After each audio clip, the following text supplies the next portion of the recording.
Okay, so this is the last video we're going to look at today. We're just looking at remote targeting.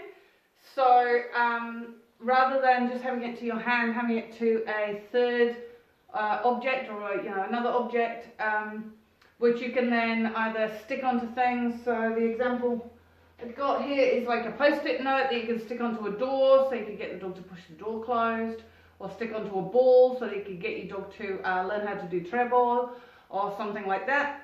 We're going to leave the target square for a minute. We're just going to look at the target stick. Come on here, Winnie. Good, get sit. So you begin with just, if they're used to your hand target, you can begin with the target stick target end, just in your palm of your hand, and get the dog used to that. Yes. Have you got a dog that's biting? Yes. Winnie isn't, thankfully. Just don't reward. Yes.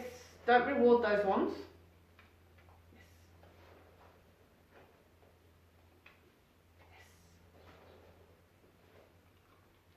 Now once you've got a lot of rewards in for that target end, try doing it without your hand there and see what happens. Just use a short stick to begin with.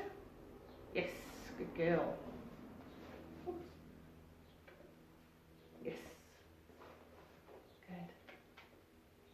Yes. Vary the position of the stick a little bit so the dog gets to, yes, generalize a little bit. Yes. And then eventually you can start to move the stick a little bit longer. Yes. So you can move it out a little bit further. Yes. Good. Yes. Good. Eventually all the way. Yes. Good.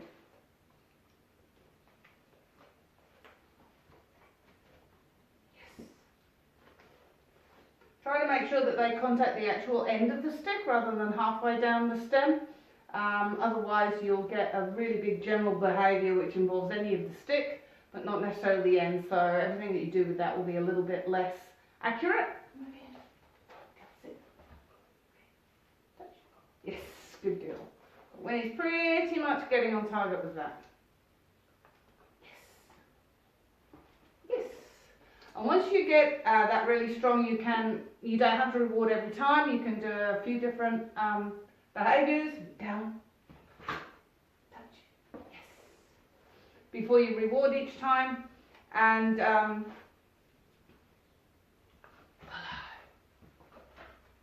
good girl.